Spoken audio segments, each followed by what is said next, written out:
and Dusty flipped the ball to Ortiz. Because at that point, it had become a point, right? This is after the World Series. And like guys like me had been bitching about it. And so I asked 𝐼𝐵𝐲, and 𝐼𝐵𝐲 was like, you know what?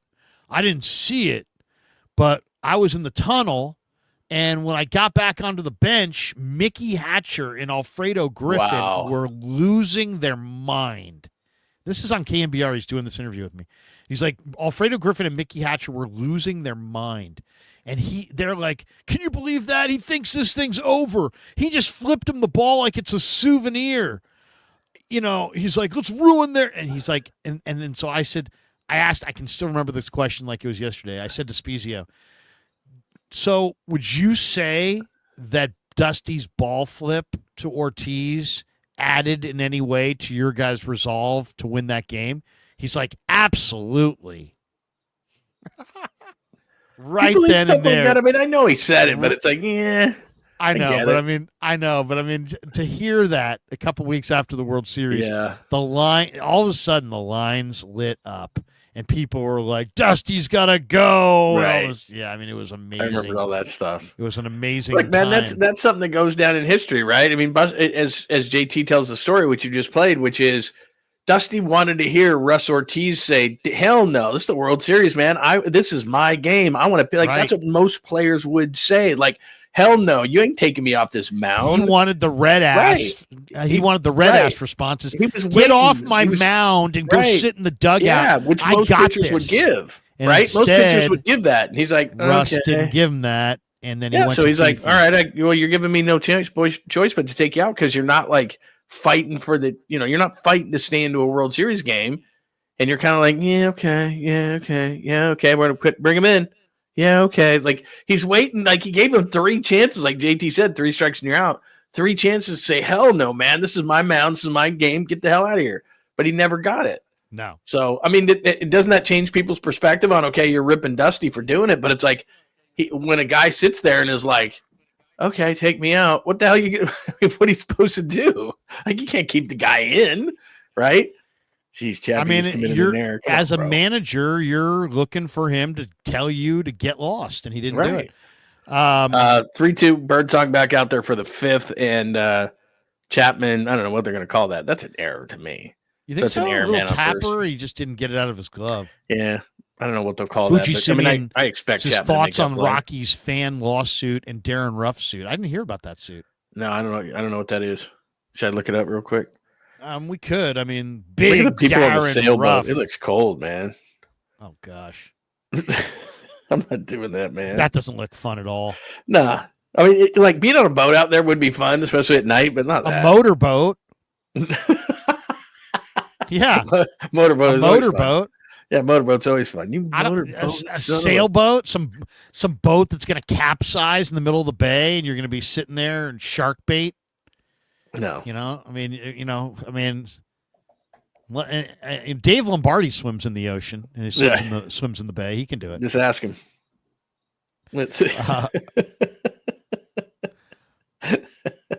I'm doing a live 49ers report from the ocean with my friends. I was just eaten by a shark. I'm Aquaman. Let's see.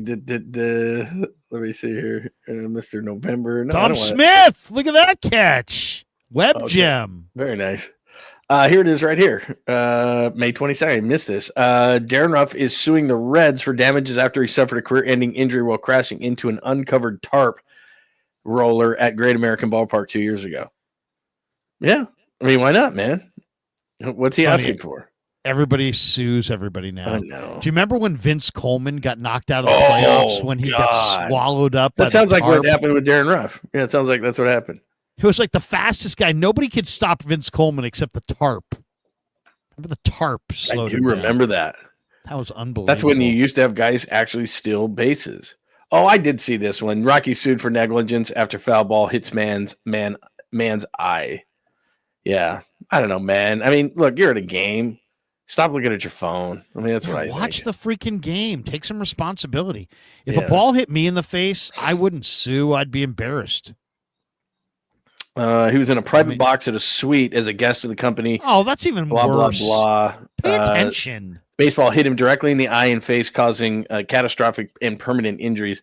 I don't know, man. What does it say on the back of your ticket? Doesn't it say, like, pay attention? The ball could be flying around. So he gets hit with a baseball and just, look, that sucks. I mean, you got those major injuries and everything like that. Like, I get it, bro. But I don't know. The thing is I see so many people just staring at their phones. That's why they have nets now, because people are staring at their damn phones. And it's like, ball's going to come back. And they go baseline to baseline now. Like, you get nothing. Like, you used to get baseballs back in the stands all the times. Now it's like, it's tough to get a ball now. And then that guy's in a suite going, I get hit with a ball. It's like, pay attention, you jackass. He's not winning that. Giants up 3-2, 1 out, top 5, and looks like Matt Olson at the plate with a runner on board.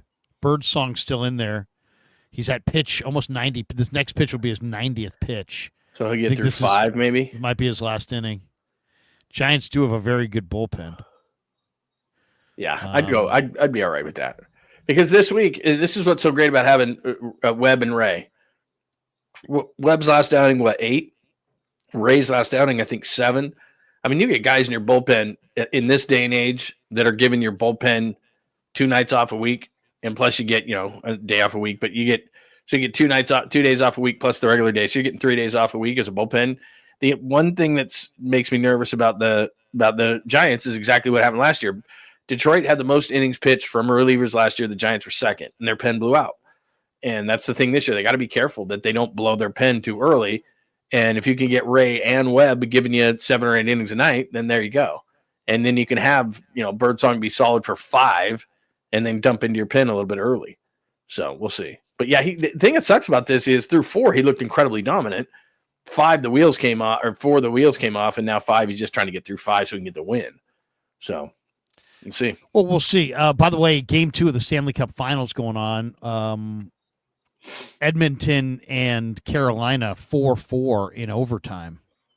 This is Game 2. Edmonton won Game 1 in overtime.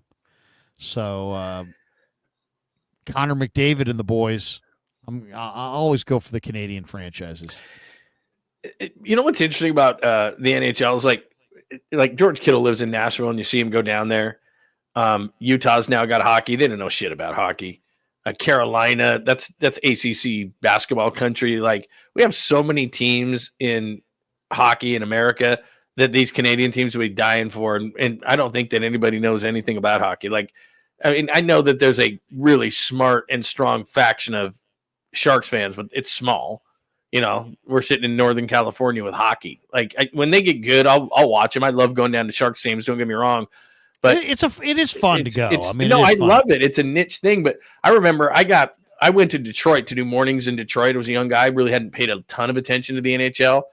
And the first day they throw me on the air, I was doing mornings, but they threw me on the afternoon, like on a Friday to get acclimated to everybody. It was NHL trade deadline day. And we had on the head coach of the Red Wings. This is when they were good, like the 𝐬𝐮𝐬 and Lindstrom and that group. They were winning Stanley Cups.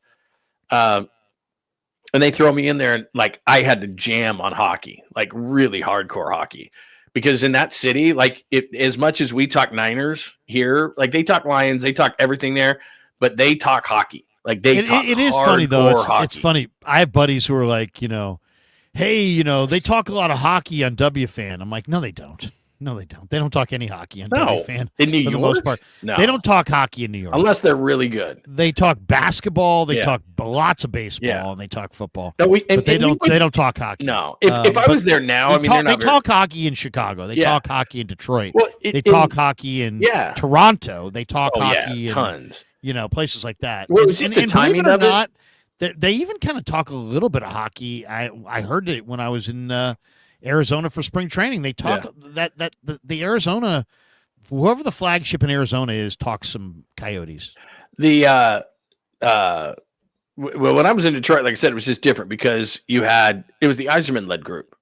Sergei Fedorov was on that, and they were a big deal. So as much as we talk, and at that point too, the Tigers won like 43 games. Birdsong's out, so he can't get the win. 4 2/3 or 4 1/3.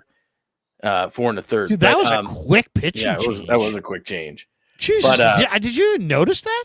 No, all of a sudden it was like, whoa, he's coming out. So I mean, that's the fastest pitching change I think I've ever seen. And the other thing too is, and this is just a young pitcher out here, I am talking the guy up. Like, he was dominant through 3, no hits, goes into the 4th, loses his. I mean, he did. He lost his release point, and he never got it back. You know, like I said, it was after my golf game. Like, I'll have 3 or 4 great holes. I'm feeling good. I have a couple of beers. The beer cart girl comes by, gone, and I can't get it back. Like, that's what happened. Did I ever tell you my beer cart girl story from New Orleans? So I'm in New Orleans playing golf. This is years ago. Okay, I mean, this is like 1994, and it's July. I'm at the NAB in New Orleans, right? And there's an off day, and so they're like, I'm like, hey, I'm gonna play some golf. I was there with Sports Byline. They're like, yeah, no problem, play some golf. So I go down to the concierge in the lobby of the hotel, and I said, hey, I want to play golf, but I want to get a real New Orleans feel. And he's like, I don't want to go to some country club that's all pristine. Right. I want it to feel like New Orleans. And he's like, oh, I know the perfect course. Oh, what a great voice. And I'm like, great. And guy sends me to a course. It's a Muni course. He's like, it's the oldest course in the city of New Orleans. Is that what really? Yeah. And I get to the course, and it's a cemetery. What? That it's a cemetery. They built a course around a cemetery. No, they did not. Yes, there's a cemetery. Are you kidding? There's tombstones all over this place. It's a golf course. It's a golf course, but it was also a cemetery. No way. Yes. So I'm playing golf. It's me, one guy from New Orleans, or 2 guys from New Orleans and 1 guy from Indiana. We get to like the 13th hole. First of all, it's July in New Orleans. Oh, from when I left the air conditioned clubhouse till I got to the first tee. Right. When I got to the first tee, I just put my arms out like that, and I just was laughing because I was drenched in sweat. My entire shirt from top to bottom, I was drenched in sweat. It's just coming down my face. I've never sweat this much playing 18 holes of golf in my life, and I haven't hit 1 ball yet, and I'm sweating like this. Oh, it's tough. And the 2 guys from New Orleans are like, yeah, it's sticky, man. I'll tell you, it's sticky. You know, the guy from Indiana is riding around with me in my cart. We're sharing a cart. So we get to like the 13th hole, and it is dying. I am dying hot. I mean, I can't do it. And I see the drink girl, right, in the car, in the golf cart. And I'm like, the drink girl. I mean, he's like, I've never been so excited to see anybody in my life. I'm like, I got us. I bust out my card. I'm like, I got us. Whatever you guys want. I'm getting like, I go, let me get 2 Gatorades. Let me get 2 beers. Let me get 2 Cokes. Let me get fucking a box of ice. I needed so much, right? I was Give me the igloo. Yeah. So the girl. First of all, the girl is got this rough Cajun accent. Oh, rough. Like she sounded like, Mike Detillier. Oh, one of my favorites. Oh, of course. Yeah, Mike Detillier is the best. She just had this rough New Orleans accent. She steps out of the cart. I'm not shitting you, John. Absolute, unbelievable 10. Perfect 10. 5'11", smoking hot, unbelievably beautiful. I go, I'm 24 at the time. And I'm just baffled. I'm like, this is the drink girl on this course in the middle of a freaking cemetery? I go, you have a drink girl that looks like she's like a Playboy bunny? I go, what in the heck is going on here? Oh, yeah. And the guy's like, yeah, that's New Orleans. That's New Orleans. That's New Orleans. So she's there. I'm trying to chat her up. No, I'm getting nowhere. All of a sudden, I look over the bend because she's right on the crest of the hill. Right. And I look over the bend, and I can see the bank of the whatever pond or whatever you want to call this thing. It wasn't a lake or anything. It was a small pond. I'm not shitting you. There's no less than 40 raccoons walking towards us. 40 raccoons. Now, they're nocturnal, right? They're nocturnal. Right. So I've never seen raccoons in the daytime like that. 40 raccoons walking towards us. And I go to the guy from Indiana. I'm like, oh, my God. Dude, there's 40 raccoons walking towards us. This girl does not bat an eye.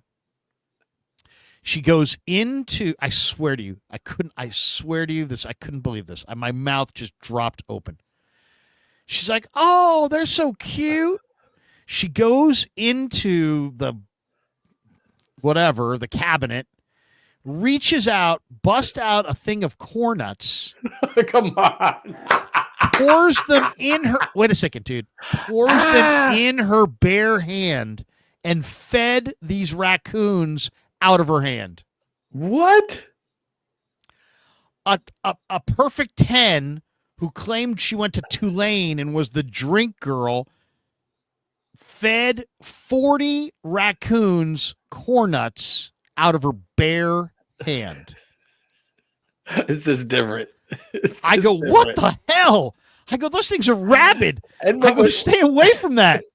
And the two guys from New Orleans turned to me and the guy from Indiana. I'll never forget this. He's like, oh, yeah, down here, people have them declawed and they're all domesticated.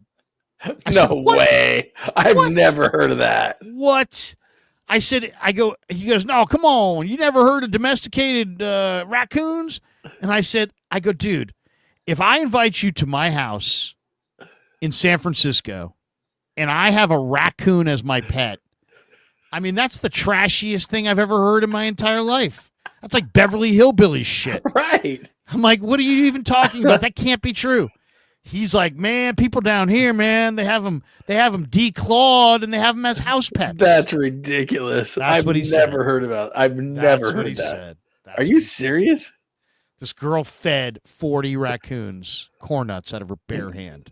I mean, they're probably pretty smart. If I had a cell phone video camera phone at that point, oh my God, I would have filmed it. I would have filmed it. And I said to the Indiana guy, I go, have you ever heard of domesticated raccoons? Down the line. Look at that. Against Schwellenbach. Well, he's pitching well, too. Schwellenbach. I made fun of him earlier. Chapman with a double. Molasses Flores only got the third. Jesus. Flores. I mean, are you an athlete? Hey, he scored on a pass ball tonight, man. I mean, it's, Flores, I mean, what is Flores waiting for? A Muni bus to take him home?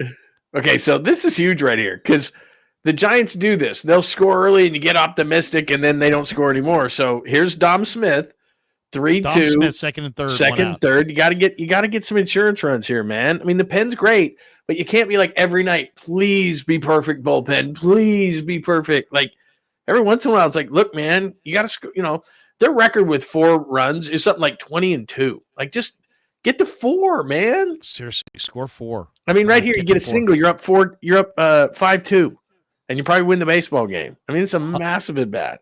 100 wins 120. Don't forget that, Dom Smith. That's right. Fuji Simeon, Rocky's lawsuit fan got hit by a foul ball in the luxury suite and blames it on how bad team is, which caused him to not pay attention to the game.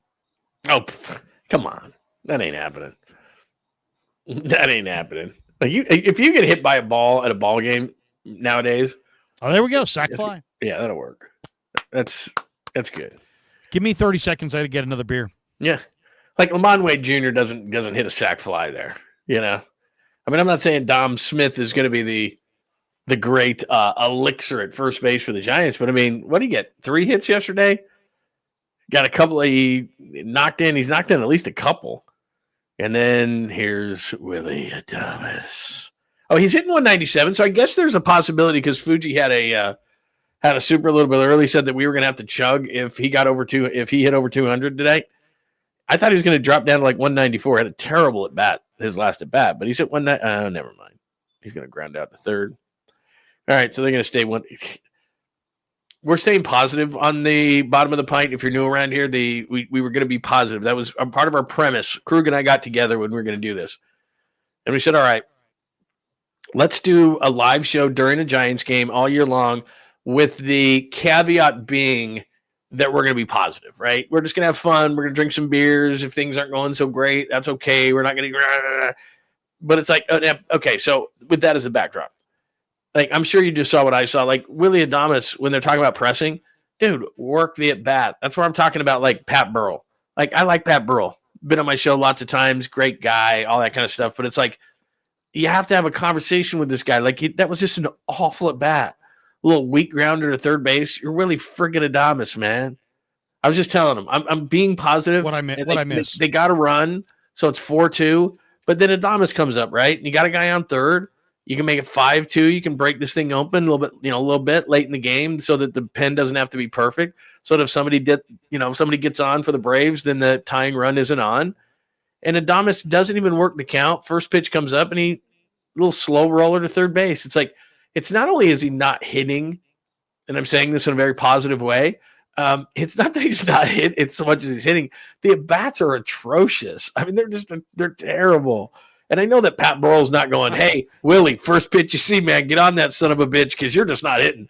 Like, I'm sure he's telling him, like, hey, work the pitcher, getting the count in your favor. Like, he's so anxious up there. He's like, and he's swinging like the first pitch, and then it's just like this little soft grounder to third. And you're like, what in the hell, bro? Tangy's in the house. Tangy says, I'm not into folks not paying attention. But you'd kind of be a clown for not bringing suit. You're just suing insurance, basically. Yeah, I mean, yeah, I get it.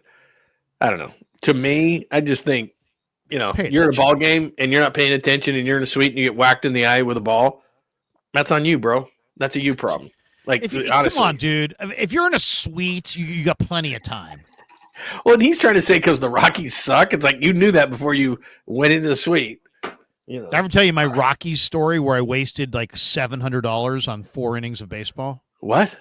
You were in Colorado? My wife's sister got married in Denver in May a few years ago.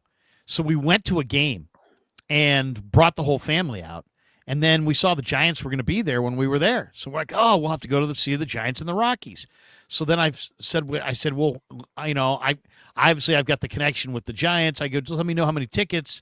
And it turns out there were 7 of us. So I asked Russ Stanley for 7 tickets. And he's like, what do you want? I'm like, I figured it's Denver. So I'm like, probably the best you got. I'm figuring, it's kind of whatever. I don't want to sit in the upper deck or whatever. Not a great stadium, by the way. Not a great stadium. And it was May, okay? It was a May game.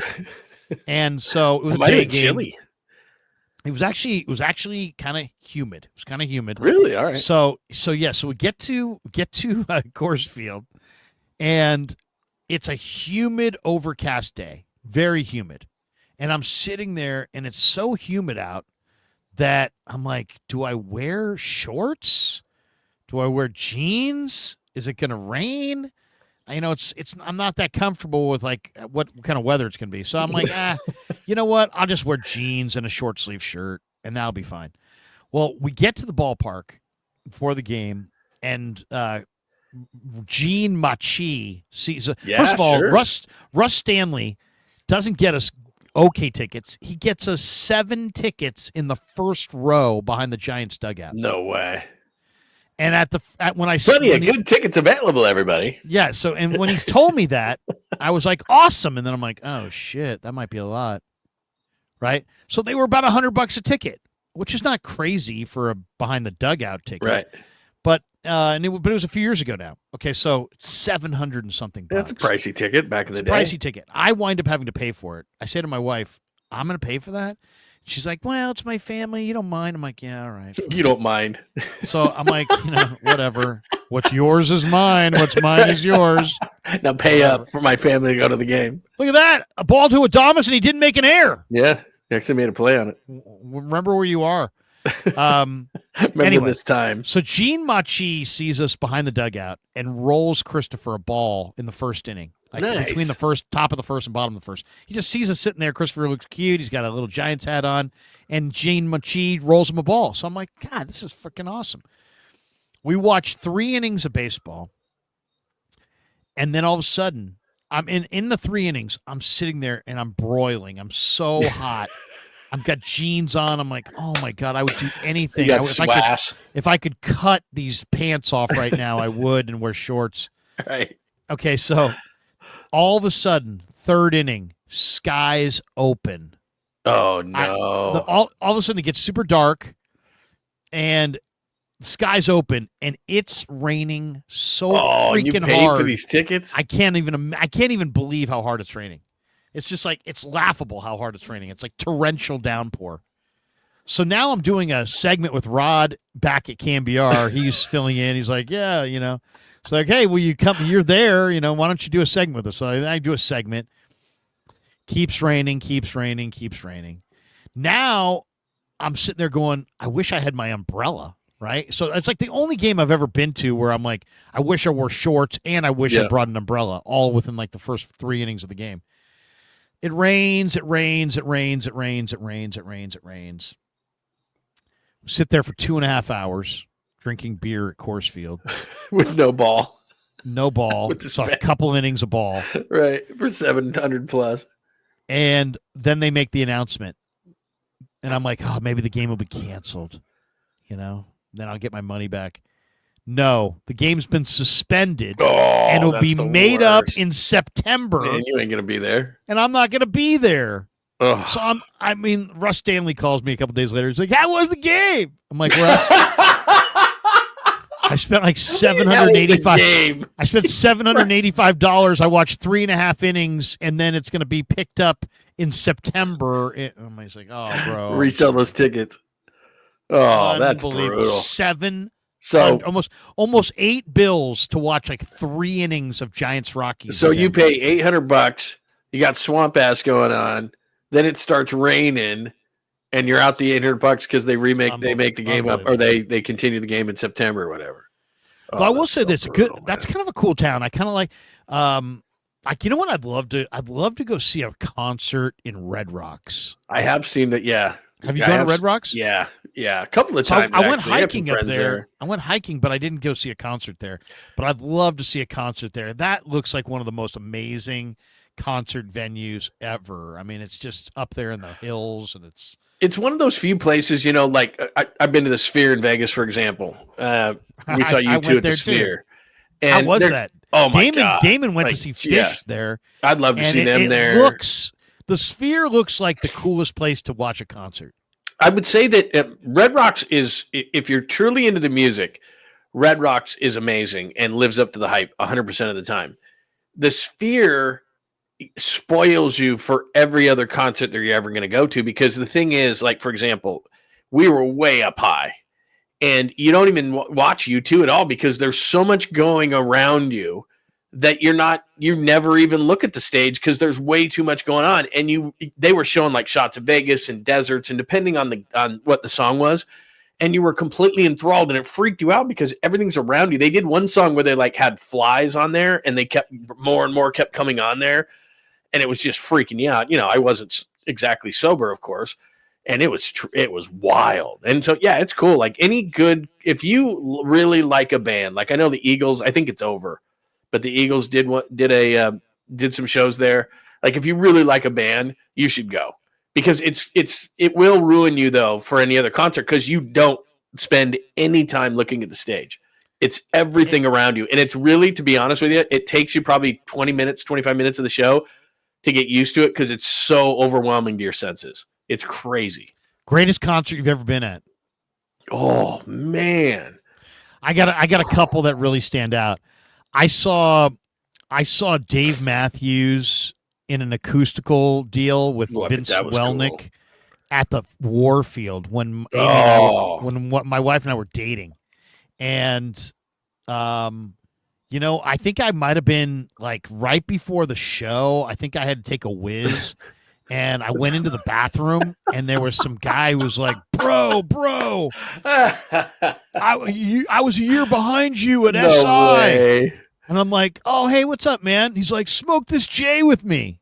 Oh, no. So I did, right? And I was torched. I mean, I was just absolutely back to your seat, and you're like, and it was dark, and me and my wife were dating at that point. I think we probably made out most of the show because, you know, it's Right. like we're like our 8th date or something. You know how fired up you are after like 7 or 8 dates. So we're like in the back of the warfield. But, dude, it was an amazing show. An amazing show. Dave Matthews is just, I don't know if you're a Dave Matthews fan. Yeah, I've seen him a couple times. Tolbert used to make fun of me when I would tell him I was a Dave No, they're Matthews good. They're fan. good in concert. And they got a massive band and horns, and it's He's good. incredible. They're good He was in concert. incredible. He was incredible. You know what? I saw him. Remember that thing they did? It was Metallica, or Dave Matthews, all this. They did it at Oracle Park for some cause. I can't remember what it was. Yeah. That was cool. But yeah, he's great. He's good. Dave Matthews, Good, amazing, good, and amazing, good amazing, amazing. You know what? This is going to be that was the one. Okay, so that was one. 2, I went to an NAB the same time I was in New Orleans for the other thing. I was in New Orleans for the NAB, and I went to a private party where the entertainment was Harry Connick Jr. And Harry Connick Jr. in a room of like 18 people. And we're talking, John, it was nobody there. It was like 15, 18 people. Played the guitar, played the piano, played the harmonica, played the bass. Harry Connick Jr., I didn't realize it, is a virtuoso. He can play like anything. And he's like Mr. New Orleans. That was amazing. And I got a chance to meet Harry Connick Jr. and have a beer with him.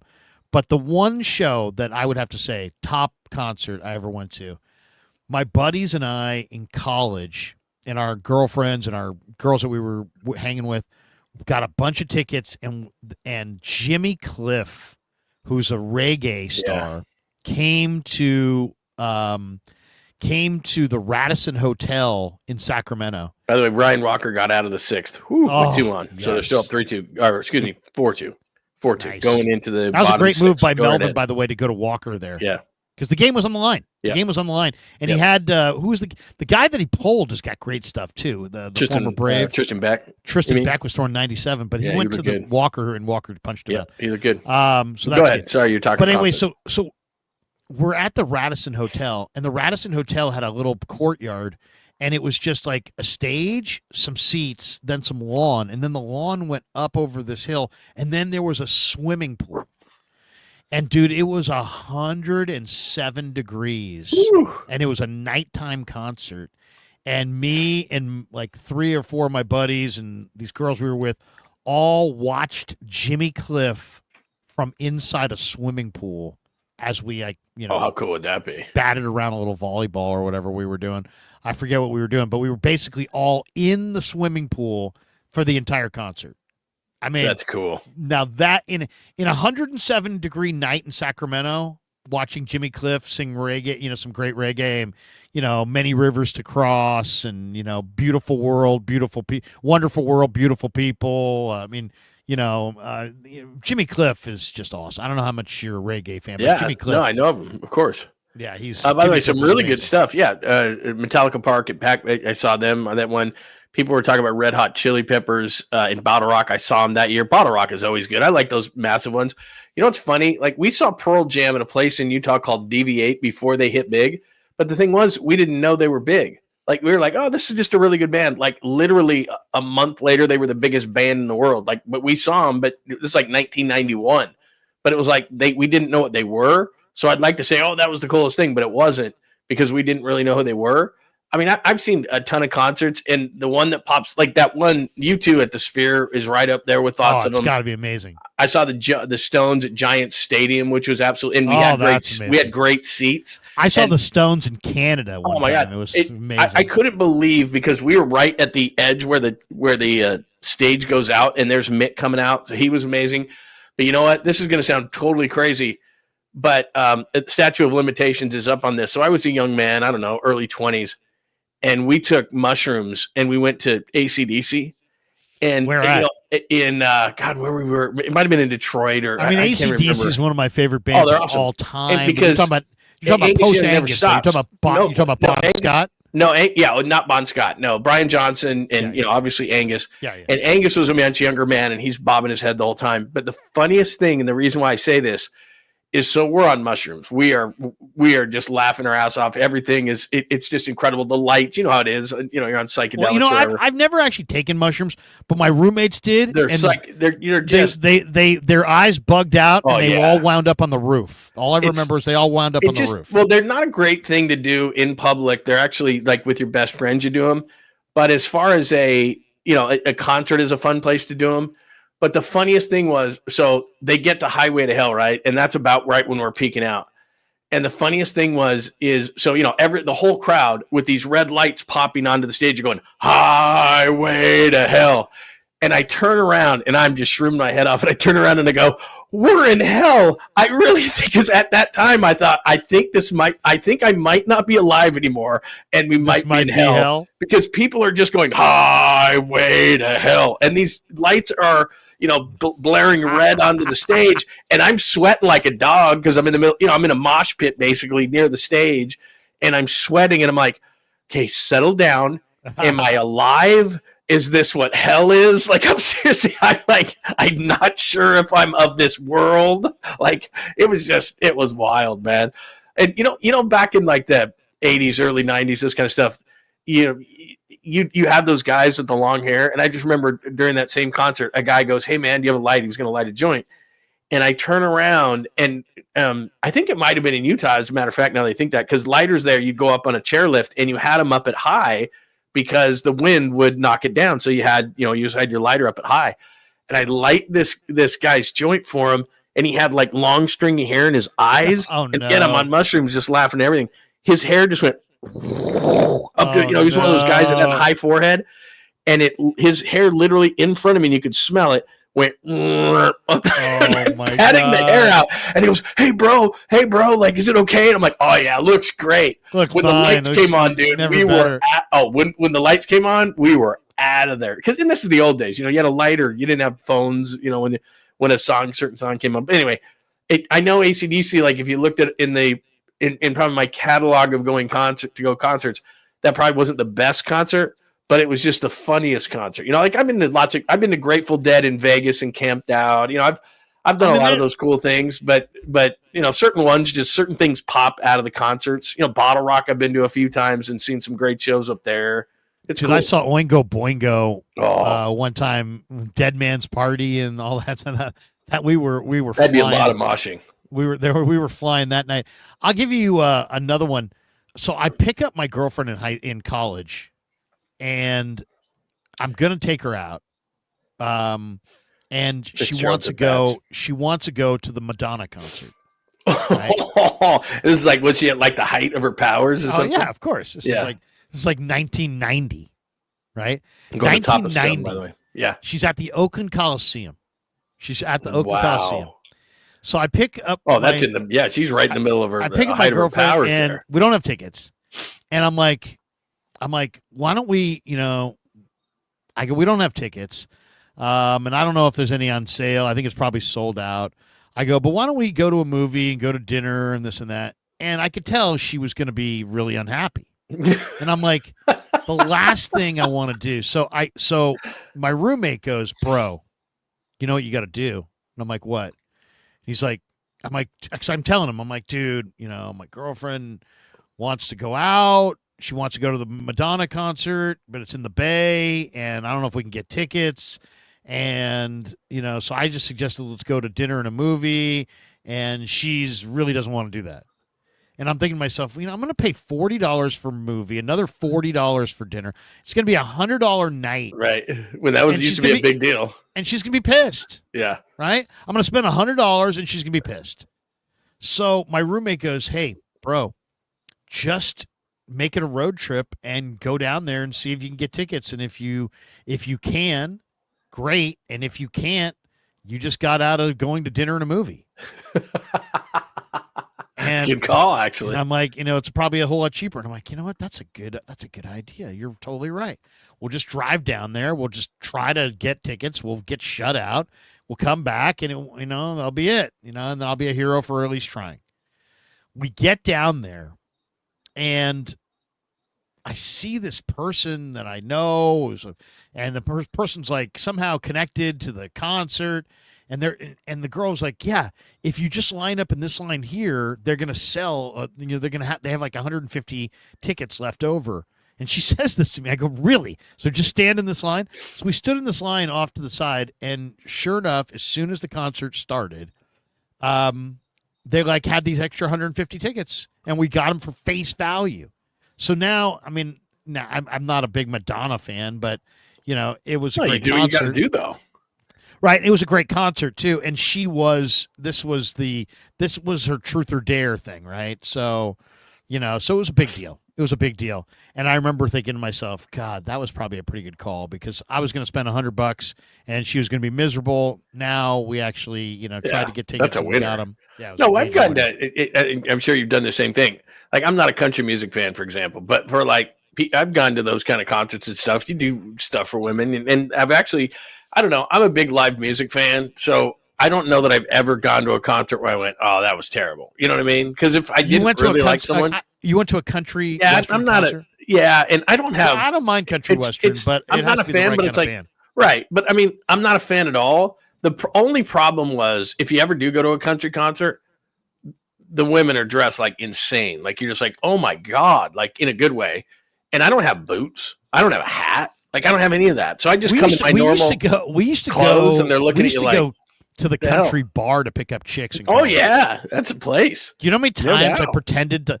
You know how many times I said to some smoking girl, "Yeah, of course I like line dancing." And I've seen it. I've never line danced in my life. I've never have either, but I've said it many times. Of course I love line dancing. So they call you? They never called me on it, huh?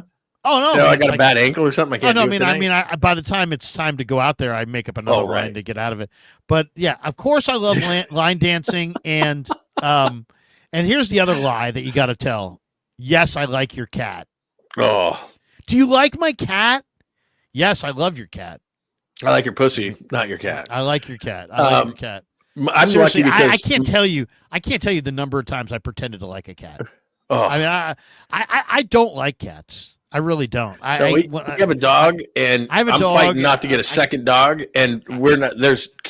I can't go. Oh, just tied it. Who was that? Don't tell me that was. Who was that? Who hit that? Somebody on the board tell me that. That was off Walker. Walker. Olsen. Yeah. God, I'll tell you, Ryan Walker, man. He's another guy. See, that's what we were talking earlier about. Pitching and all that kind of stuff, and you never know year to year. Like last year, Walker goes into the God, look at where that pitch is. Goes into the bullpen, has no problem closing games. He's great, blah, blah, blah, right? You don't know year to year with the bullpen. That's why the Giants this year have got to go get some bats because the bullpen tonight withstanding is generally good. I don't know what's happened to Walker, man. Have you ever seen a guy come out during the middle of a season and go, yeah, I'm just having mental problems, man. I just can't get through. Like, I'm just, I'm really struggling. Like, I've never heard a guy do that. To me, he seems really nasty. He's 96 to 98. Yeah, thing's got all kinds of tail and run and movement to it. Thomas Selman says, bottom of the pint. Unfortunately, I'm a Braves fan here in Georgia. Now. Time to rebuild. Go Niners. And we got this one.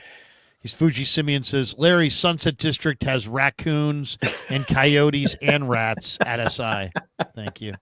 Fuji says, Larry, you got to file a suit against the Rockies. That's a good idea. If that guy's going to, you have a better case than that other guy does. Seriously, Screw that guy. I've got real damages. Yeah. I mean, come on, dude. I went to a game for $800. You told me to come back in September. I mean, that's ridiculous. I don't live here. Give me my money back. And it is a totally forgettable stadium, Coors Field. That's what I mean. Is like you've got all these stadiums that have built these great places, and so you're kind of okay. Our '70s stadiums and all that, the multi-use stadiums are gone, but you have this opportunity to build these nice stadiums. Like Minnesota's done it, Pittsburgh's done it. Like those aren't great big market teams, and then Colorado builds this. I don't even know. It's just. It's hard to screw up an outdoor baseball stadium, and you go there and you go, you know what I mean? It's just like it's okay, but it's like there's nothing where you go, ooh, like you walk into Oracle Park, and everything you can. It doesn't matter where you walk, where you sit. It's awesome. I think it's the best park in baseball. Unless you're nostalgic, then you go Wrigley or Fenway, whatever. I've been to just about. I'm trying to think of what parks I haven't Dodgers been to. pretty amazing. Exactly. You can hate the Dodgers all you want. That is a cool stadium.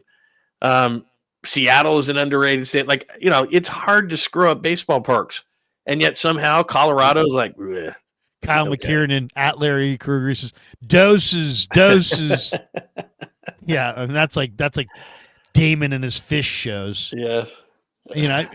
Grateful Dead shows. I ever told you my roommate at Sac State used to go to Grateful Dead shows, and this guy was so strung out on so many drugs, he would come back and sit at his desk and make beaded necklaces. I swear to you, not for a day, not for 2 days. He would go to a concert. He'd come back to our room on a Sunday night. He would sit at his desk and make beaded necklaces until Thursday.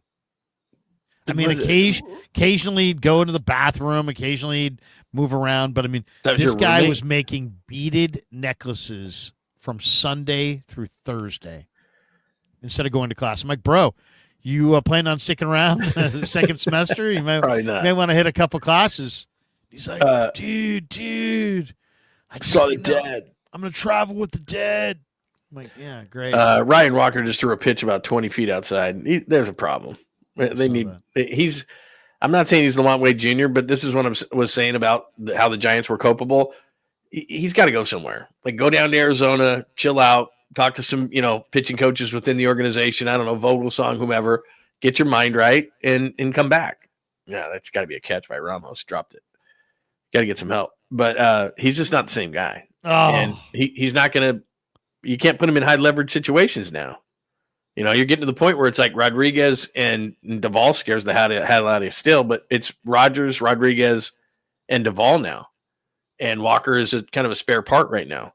You can't trust him in these situations anymore. Anthony Merkovich, Grateful Dead, one long same song.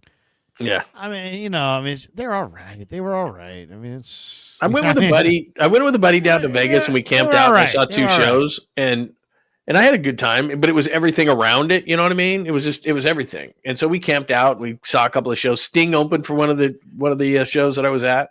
Sting opened for the Dead, and it was cool. We got this one from I'm not Niner Goat 16 says got blocked on a Braves page. I'm here where Larry supports free speech. My Braves will find a way to lose this game. I don't know. You probably haven't watched enough. Oh yeah, you're a Niner Goat. You've watched enough Giants. I just get, can the Giants get a key hit? I mean, that's what it comes down to here, But they are their key 4 runs, so we'll see. I mean, seriously? We need. We got to win the game. Thomas Selman says top 5 ballparks. Love Petco and Camden Yards. Oracle is on the bucket list. I definitely recommend Truist in Atlanta too. I have not been to that park. I don't know that park. I mean, okay, I've been to Wrigley. And Wrigley's awesome. I've been to Fenway. Fenway's amazing. Yep.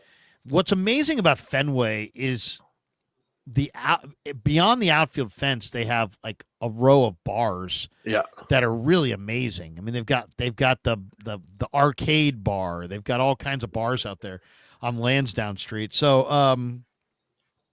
I would say Wrigley is probably my favorite. It just has an amazing feel to it. It just has an amazing. It's so fun. Cubby Bear in Murphy's bleachers, and I mean, it's so cool. The whole thing. I mean, the brick.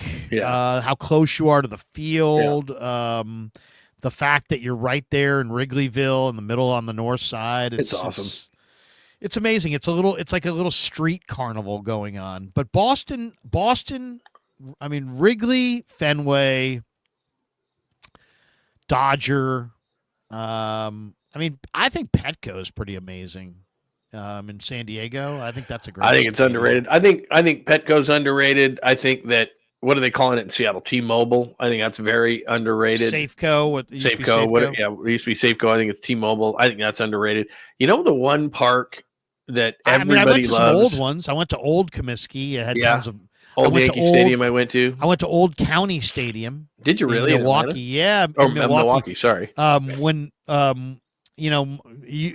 So my family and my mom's side are all White Sox fans, and when I was a little kid, the White Sox and the Brewers were in the American League, and so the White Sox, when they would play the Brewers, we would go up to County Stadium, and dude, the smell of the brats and the barbecue and the I've been to Miller. I have music, family. and it was really cool. That's County Stadium was fun. Really cool. The fans are fun there. I think the one stadium, and I hate to say it, PNC Park, everybody loves. Everybody loves PNC Park, and to me, it's just okay. I mean, I'm not saying it's not a great park. It's a great park. But what they say is, you got this bridge and you got this and you got, well, I think Oracle is just a better version of it. So I like PNC Park, and I'm not saying it's not a top 10 park, but how most people rate PNC Park is like Oracle Park of the newer parks, Oracle Park, PNC Park. And I like Seattle better. I like Petco. I think that's cool, right in the middle of the city and everything in San Diego. I think that's really cool. Target Field's very underrated in Minnesota. I think that's I'll give you really another one cool that was park. really underrated, and I don't know why. It probably had the shortest lifespan of almost any stadium ever. Uh-huh. But I liked the old ballpark in Arlington where the Rangers were before Globe Life. Mm-hmm. Now, I did a radio show for KRLD Radio. Yeah, and their in Dallas. Their radio station was in the right field corner next to the Hard Rock Cafe in that park. In fact, the new park, they've got a broadcast booth in there too that's pretty cool. Yeah, I mean, so does Fenway. They have EEI in there. Yeah, I loved the ballpark in Arlington. It had grass in center field. It just was incredibly beautiful. Now it was windy and hot wind. It was like a very windy, hot place. But beyond that, I mean, it was amazing. Now the new one's got a dome, right? Oh, Ramos just got thrown out. He singled the lead off the inning, and he just got cut down at second. I don't think it's going to be close. That sucks. Because I like that idea. I like trying to get him into scoring position. He got a bad jump. Yeah, and that was a bad slide, too. He should have sucked that arm in and tried to get that outside arm in there. Yeah, he's out. He was out twice because he's also out off the bag, I think. People are chiming in with Camden Yard. That's a great park. Yeah, I've never been to Camden Great Yards. park. Never been to Camden. Yeah, it's been a number of years, but it's a great park, and it's in a Baltimore's not the safest town in America, but it's in a cool area, and it's just a cool park, and yeah, that's a cool spot. And it was cool because we went back there and we went to New York and saw Yankee Stadium, and we went to Fenway and we went to Baltimore. We did one of those things, like an East Coast kind of a swing on ballparks in the summer. It was fun. But yeah, Camden is very nice. Very nice park. I'll tell you one of my favorite spring training yards. I love Salt River. That's nice. In Salt River, Arizona, wherever that is. But it's cool. The Rockies and the who is it? Rockies, White Sox. I think Rockies I think so. And White Sox share it, or Rockies and Diamondbacks share it. Is that what it is? And it's awesome, man. It's got a berm that goes from the left field foul line to the right field foul line, and the berm is the entire thing. So it's almost like it's like the size berm that you would see like at Shoreline Amphitheater. It's just like it's a huge. I mean, like there's a berm at Scottsdale, but it's small. I mean, it's really small. It's almost like a postage size. The one at Salt River, I mean, you can sit out there on that grass. There's all kinds of people out there, and it's a great place to to watch a game, have a beer. Something about spring training, dude. I love spring training. Well, you did it this year, and I couldn't recommend it highly enough to anybody. I took my son in 2016, and we saw 2 games a day. We'd do a day game, night game, day game, night game. And we literally did it for 6 straight days down there. And it was so much fun. And I got to give credit to both teams. The A's and the Giants both took care of us. So I've told you this before. I took my son into the clubhouses. He met all the, the Brandon Belts and Posies and Crawfords. And he was watching batting practice when none of the other fans could get in. And I took the A's the same way. And they were so nice to him. And that was the year the Cubs won the World Series. And so Euclid was working for the Cubs. And so he got into that dugout, and it was like Anthony Rizzo, Chris Bryant. Like I have pictures of him getting autographed balls from all those guys. He was working for the Cubs, and he was like, "Yeah, come on into the dugout." Joe Madden was their manager. Like I cannot recommend highly enough spring training for if you got kids of a certain age to take them down. Now you don't have to do some crazy thing like we did. We saw 12 games in 6 days, but it's so much fun, dude. Man. I mean. I went this year with my 2 oldest boys. My youngest guy couldn't go because he was playing baseball. But my kid at DVC and Kev, Ben and Kev, they went with me, and we drove. Oh, cool. And dude, I mean, it's a long drive. It is. It's a road trip. It is a long drive. It's a road trip. And we had some amazing streams. We streamed from our Airbnb. I played a round of golf with my younger son. We went to 3 or 4 Cactus League games. Went out to dinner a few times. Great restaurants down there. Jeez. Dude, I'll tell you a spot. We went to a spot that was just so freaking amazing. I almost want to show you a picture of this spot. It's so incredible. It's called a Different Point of View restaurant, and it's at the Point Hilton Resort up in the Tipatillo Cliffs, and it is epic. An epic place. I mean, it's just one of the most amazing looking views I've ever seen. I mean, it overlooks the desert, and it's just spectacular. I want to give you a glimpse of so you can see this thing is unbelievable. Maybe I'll email it to myself and I'll show it to you. Unbelievable. I mean, just really, really unbelievable. You're talking about just really, picturesque view of Arizona, and it's at the Point Hilton Resort, so it's up in the hills. Yeah, and it's just spectacular, just absolutely spectacular. I'll see if I can show it to you. The picture is just, it's such an amazing place. The view at this place, it's this 5-star steakhouse, and we went there and just had an amazing dinner. Let me see if I can show you the picture. By the way, Craig Kimbrell is on the mound, and he's almost picked off Jung-Hoo Lee. Oh, he did. He just picked off Jung-Hoo Lee. That's great. So Ramos would let off the inning with a single. He gets thrown out at second, and Jung-Hoo Lee, Craig Kimbrell just picked him off first. He almost got him once, and then he just got him on the second. Go Wilmer, solo jack. And so now Wilmer's up. That's crazy. God, this is what their offense does, like late in games. My God. I know we got Braves fans watching you, but hold my beer. I mean, you think your team? Because I wagered on them. I mean, if I hadn't wagered on them. Yeah. So here is a picture of my 2 kids. Oh, what a great picture, man. That's a great picture. Look at that. Look at that view of that place. Now it's a little blurry. Nah, that's nice. You can see it. Yeah. But I mean, Penalties out of the inning. Freaking believable, unbelievable view of this place. Here's this other view. This is really incredible. Let's see if I can make this a little bigger. Yeah, here we go. This is the view that you get from this hotel, from the patio of this Point Hilton Resort. It's just spectacular. Wait a second. Wait. Hold on. Hit the wrong button. There we go. Share screen. Yeah, look at this, Johnny. Oh man! So you guys were staying there during spring training? So we just went to this place for dinner, but it's like a 5-star steakhouse atop this Hilton Resort, and it's just an amazing dinner. It was probably for the 3 of us, it was probably $400. I mean, it was expensive, but dude, it was amazing. And, they have a cigar bar and a veranda. And you can sit out there on the patio and smoke a cigar, have a drink.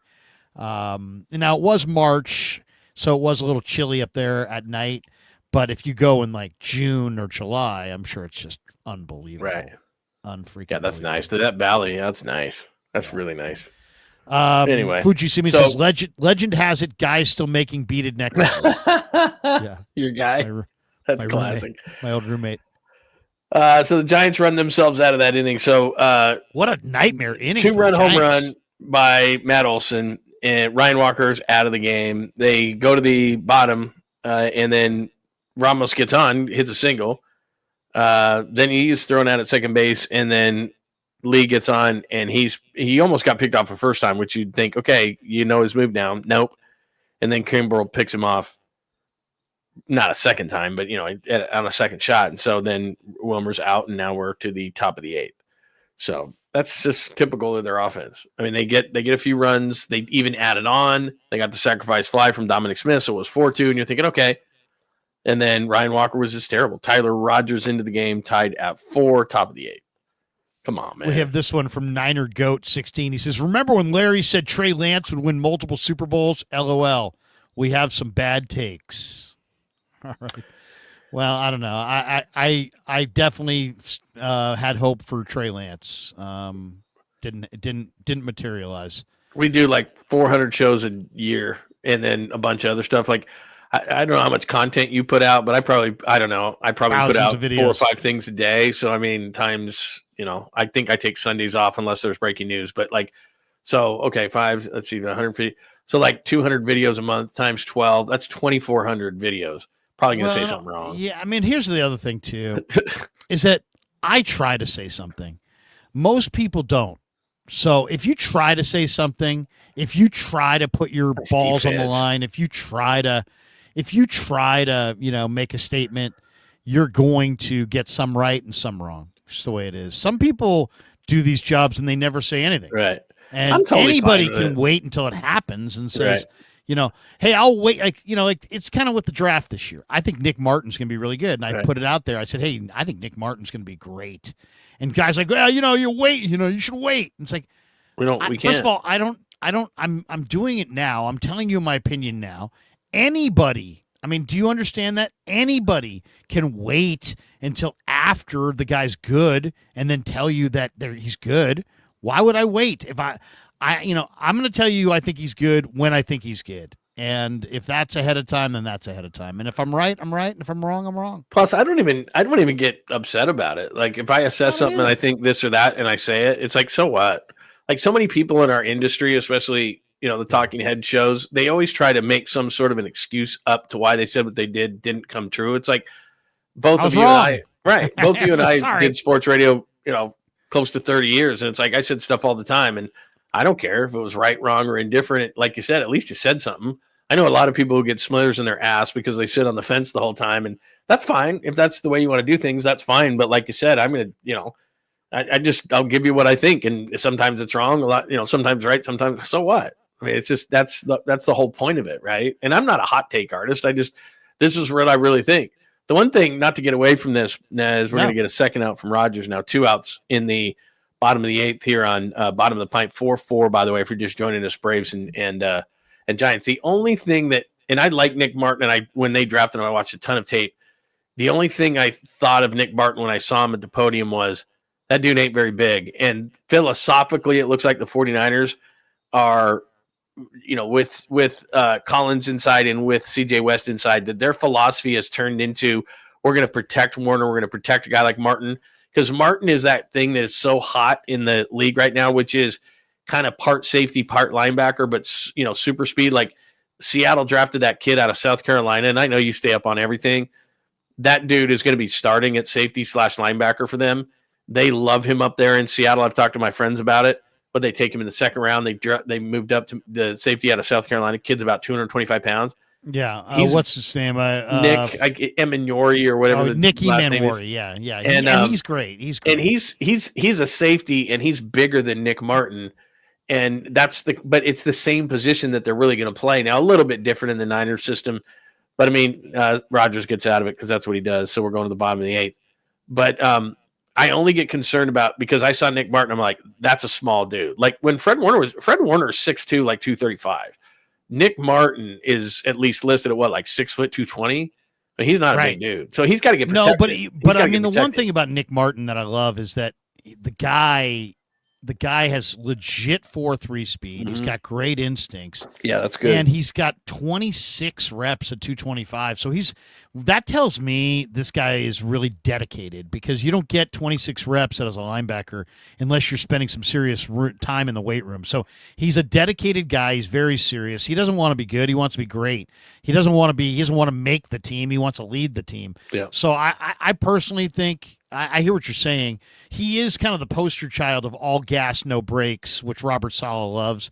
He is 220 pounds, so there is that, can you keep bodies off of his legs? But I'll say this. I interviewed Johnny Holland this week, and Johnny looked me right in the eye. Yeah, and he said, there's no doubt.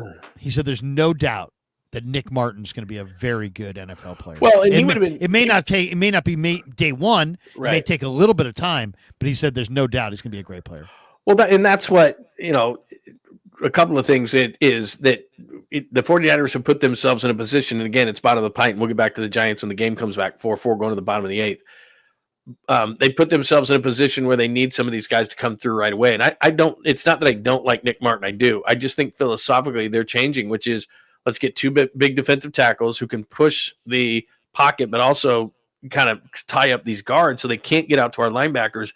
And therefore, Nick Martin is able to run and able to do these things. Because like I said, it's kind of what the NFL has come into, like a star position where they have these guys who are similar size, but they're super fast.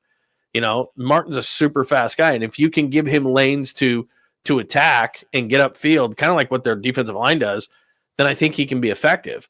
But like you said, I mean, people forget Fred Warner wore 48 as a rookie, and he was good. He wasn't great like he is now. He's good. He was good. It takes a minute, but they've got so many young guys that they've got to come through defensively. Is they need a few of those guys to step forward like the minute they get onto the field. That's the kind of pressure they put on themselves, having let all these guys go in the offseason.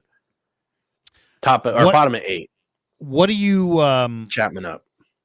What do you think of Bryce Huff? What do you think of the Niners now that you've had the chance to see the draft and kind of think about where they're at?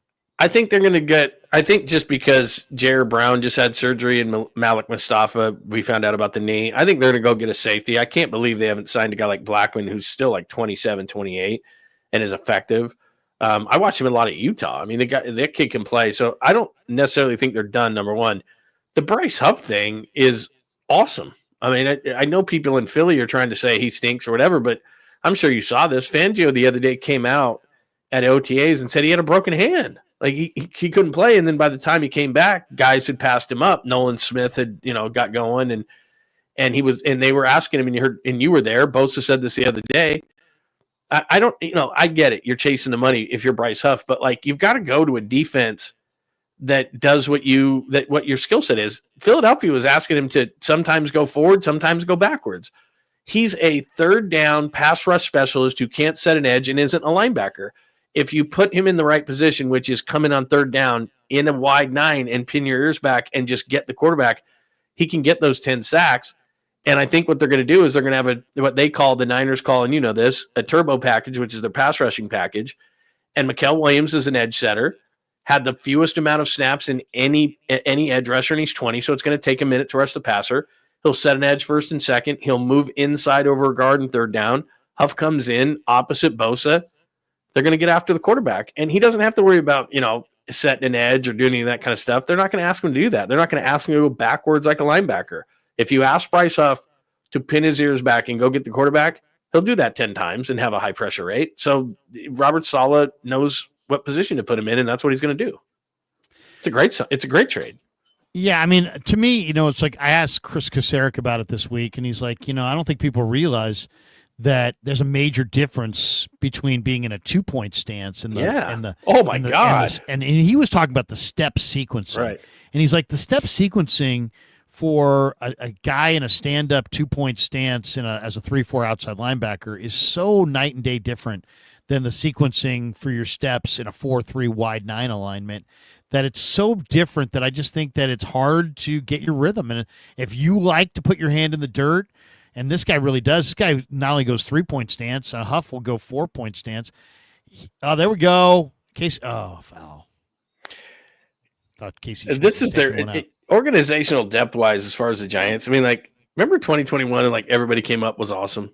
Like Casey Schmidt's hitting $194. He can't figure it out, but they have to play him or pinch hit him. They don't have anybody else. And then theirs is a bat. Oh, nice a bat. I mean, Jesus. What happened to their organizational depth? They just have nothing. What happened to the offensive players in the game of baseball? I don't know, man. I mean, everyone's horrible at bat. It's like guys will be hitting like 220. Yeah. People be like, yeah, but you know what? It's not that bad. It's like, what? 220 is not that bad, but it's kind of 220 is more like 250 from 10 years ago. So here's Willie Adames. Before the season, we'd be like, oh, yeah, Willie Adames being up in a key spot late in the game. That'd be great. But it's like, ugh. swinging it off speed. Just he's in his head, man. That's what I think for him. He's not hitting with any confidence. And that's what I was saying. His last at bat, he swung at the first pitch. He trickles it to third. His at bat here, off speed gets him, and he fouls one off left. And all of a sudden, Willie Adames is 0-2. It's like, dude, and when you're in a relax. funk, when you're in a funk, you're just living. You're just constantly 0-2. That's what he is. He's 0-2. He's not going to see a strike at least until 3-2.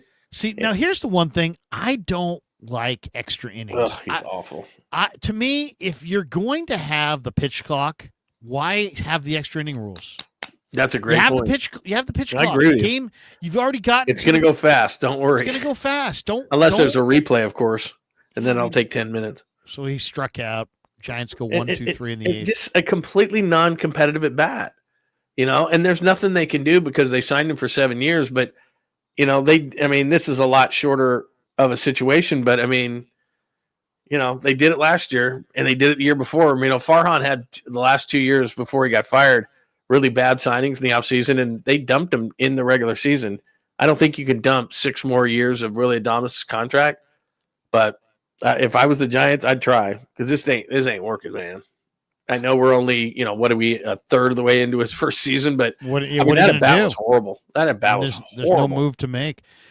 Yeah, you're right. From the Niner perspective, do you think they'll make a move? I mean, where do you see them? Because right now they're favored to win the NFC West. They've got the third best over/under of any team in the conference. Are they good enough as is, or would you try to add a piece to their puzzle? Yeah, it's going to be tough at this particular point. But like I said, there must be something with Julian Blackmon. I think you need a safety. I would have thought that. I'm not a Jair Brown fan. I think it was with his 4.65 speed as a free safety, that's opening yourself up to some things. But he's coming off of surgery. You got Malik Mustafa coming off a knee. I know they got the kid from Kansas State, in the 6th round or whatever, 5th round. And he runs a 4.37, but I can't count on that kid at the last, last line of my defense. They've got to find somebody like a couple of years ago. They found Gibson. I don't know what the deal is with Justin Simmons. They need a safety, and I think they'll get one late in this process. Probably, a guy like Justin Simmons, who wasn't very good in Atlanta last year after many great years in Denver, is probably asking for too much at this point. Or, they probably don't want to be in training camp, to be honest. They're like, if I sign now, I got to go to training camp. Hell with that. So there might be that. And then, you and I have had this conversation. I mean, do they need another receiver? I can't believe Cooper is sitting out there, but then you saw it up close and personal, and Brock Purdy was saying great things about him. I like Jordan Watkins. I watched him a ton at Ole Miss, and they've got a nice, wide receiver. A.J. Brown went there, and DK Metcalf went there. And I like Jordan Watkins. I liked when they picked him. It's risky on rookies, especially receivers. You got to learn some intricacies, but I mean, if Jordan Watkins, running a 4.37 can be decent, then I don't need to go out and get Amari Cooper.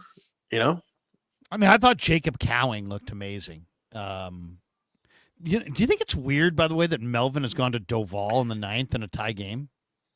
I guess at home, that's what you're going to do. Go to your closer, because then if you score, that's it, right? You're in the bottom of the 9th. So yeah, I get it. I think Randy Rodriguez should be the closer, but that's not going to happen. He does have great stuff. God, he is sick. He's really good stuff. Yeah, I mean, I'd love to see the Niners. I mean, I love what I've seen from Jordan Watkins, 𝐃𝐨𝐿. I think Guarendo's going to bust out in year 2. Do you? I really do. Yeah, Guarendo I think is going to be really good because Guarendo just looks great on the practice field, and he's so fast. And he just needed reps. He just needed reps attitude. in this system, right? I mean, put your foot in the ground and go, dude. Just get up the field. He can really catch. Yeah. So I like Guarendo. I like 𝐾𝐿. I like Watkins. I wouldn't mind if they could get like a Malachi Corley, just because I would love to see if they could have somebody replace Debo who could actually run the same plays that Debo ran.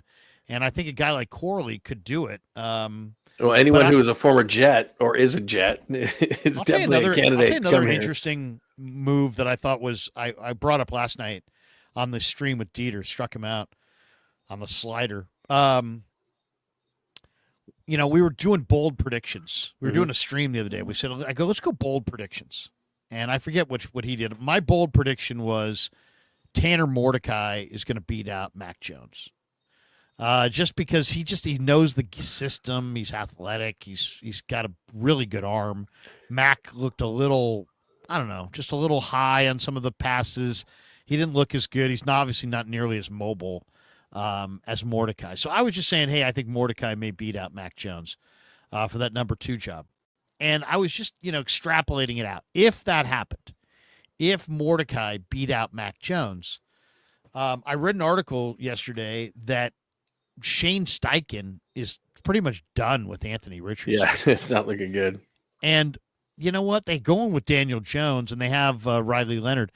But let's just say Mac Jones does get beaten out by Tanner Mordecai. I think the Niners would probably entertain offers for Mac Jones at that point, just because they would think he would be in a bad mood being the third guy. And I'll tell you, if I could trade Mac Jones to the Colts or release Mac Jones, let him go to the Colts and sign Anthony Richardson after Richardson gets cut by the Colts, I'd rather have Anthony Richardson as my third string quarterback than Mac Jones. That's if Mordecai beats out Mac Jones like I think he will. I think I'd rather go for Richardson and try to develop, a guy who's 6'4", 250, runs 4.4. He's got a. To me, if you like Trey Lance and you believed in Trey Lance, this guy's got the skill set. He's much more athletic than what Trey was. This guy's got the skill set that that they wanted Trey to have. I just think these teams. Yeah, Matt Olson strikes out to Duvall. So what's that? 2 out. 2 out. The thing is that these teams. I know it's hard evaluating this position. I mean, we know Trey Lance and all those kind of things. As Ozuna steps into the box, 4-4 tie in the 9th here, and Duvall's trying to get him out, and the Giants can try to win it in the bottom of the 9th. Experience matters. Stop drafting Anthony Richardsons. Stop drafting Trey Lance. Stop drafting. It matters, man. I mean, the fact that Brock Purdy played for 4 years, and you're seeing these guys. Anthony Richardson. What did he have? Like 14 starts or something. Yeah, right. I mean, they just drafted Curtis Rourke, another guy with a lot of. You got to do that now. If you're going to put Richardson on your team, what I would do, like Seattle's going to be doing this, like Jalen Milroe. What do you think of Richardson? I mean, you could at least develop Richardson as like a goal line specialist. At least do something like that. Then give him a package, because to me, I'm hearing out of Seattle that Milroe's not beating out Sam Darnold, obviously, and they have Drew Lock as the number 2, so he's going to be the 3. But what you saw that, right? That Greg Bell from the Tacoma whatever said that Darnold threw 3 picks and two picks and 3 passes or something like that. Then Mike McDonald came out, their head coach, was like, it's no big deal. He's our starter. I just think that what they're going to do, and what I've heard out of Seattle is that they're not going to just have Milroe sit on the sidelines. He's not going to start. He's got a long way to go as far as Duvall struck out the side. Yastrzemski leads off. Bailey, Fitzgerald. It's so painful to look at that. Those at the bottom of their lineup. It's so painful. Maybe Yaz hits one out. But they're going to have a package for Milroe. He's inexperienced. He's not inexperienced like Trey was. Played in the SEC at Alabama, but he's not ready. He's not even close to ready from an accuracy standpoint. But the kid is Lamar Jackson. I mean, he runs in the 4.3s. He's a ridiculously good runner. And so Seattle's like, well, if we don't use this guy in the red zone, we're stupid. So they're actually putting a whole package together. Well, to me, Anthony Richardson, I don't think he'll ever make it, because there's not going to be a team, if he goes to another team, that's going to give him the runway that he needs to be successful. But just hand him the ball. That's what I'm saying. He's 240 pounds. He's running got in the 4.4 speed. speed. Yeah. Just run him. That's what I would do. Is I'd say, okay, if I'm being innovative and the Niners struggling in the red zone and all that stuff, and I know Christian McCaffrey was out and all that kind of stuff, but when you look at an athlete that's as big, as fast, and as strong as a guy like Richardson is, find a package for him, man. Why don't teams do more of that? I mean, New Orleans has done it with Taysom Hill for 10 years, and why isn't anybody else emulating that? He's incredibly successful, even when it's coming. Like, Taysom Hill's in the game. He's going to get the ball. Taysom Hill's in the game. He's going to get the ball. Or they're going to snap it to him. He's going to run. He still makes it. Like, he still can run. And it's going to him. So why don't more teams do that? I don't understand. I don't either. They should. It's effective. It makes no sense. Quick Warrior thought. Are they going to move off of Kuminga or are they going to keep Kuminga? The move that I would make, and I'm telling you, I've watched this, I've studied this. Kuminga to the Bulls with something else for Kobe White and their first round pick, and then go draft the Stanford center. His name's Maxime Reynaud. I don't know if you've seen Maxime Reynaud, but I'm telling you, this got a lot of Quentin Post to him. He's kind of a shooting big man, but I think he's even better than Quentin Post. As long as you Encarnacion is going to pinch hit for Yaz here, so we'll give you a little play-by-play here. But he looked so bad the other day. Oh my God, Encarnacion missed. Terrible. He missed the slider the last couple at bats I saw by. He had a liner to first, but that first game was super rough. So they're just doing right left. I mean, they just didn't want to. Personally, I don't know. I'd probably still rather have let Yaz go left than Encarnacion. He hasn't looked good, but does he have power? I mean, as long as you got to use Kuminga to get a power play to get size. I mean, you look at the Western Conference. Oklahoma City has Holmgren and Artenstein and hard liner. He hit it hard, but right at the shortstop.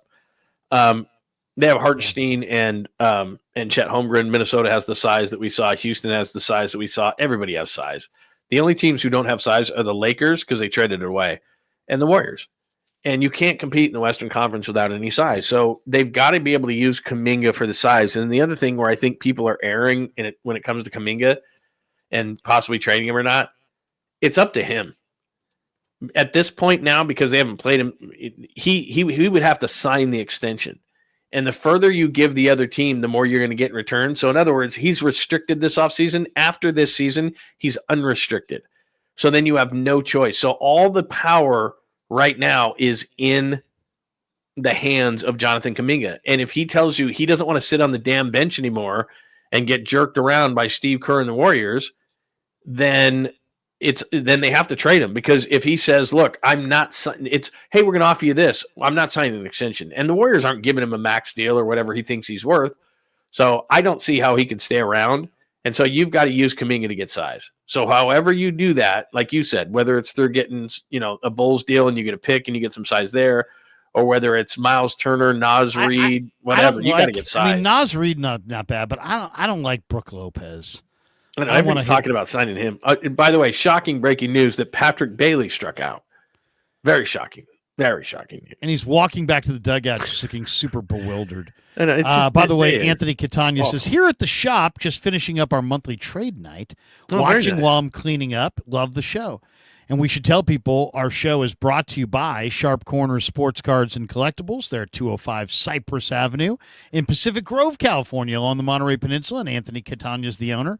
He's there at 831-521-5264. And he's a great follow on Instagram at Sharp Corners 831 on the IG. So give him a follow on Instagram, give him a call at 831-521-5264, or just stop by 205 Cypress Avenue in Pacific Grove for Sharp Corners Sports Cards and Collectibles for all your sports cards and collectible needs. And they do a Friday night trade night where they kind of They usually close down the sidewalks and people get to kind of walk around and have some food and kind of shop the shops, and very, very cool. So it's something they do in the warmer months down there along the Monterey Peninsula. So if you're ever down there on a Friday night, they have their monthly first Friday of every month. They have their monthly trade night, and it's really cool. It's really cool. So check them out. Sharp Corners, Sports Cards, and Collectibles, and we appreciate them being a proud sponsor of the Krueg Show. I don't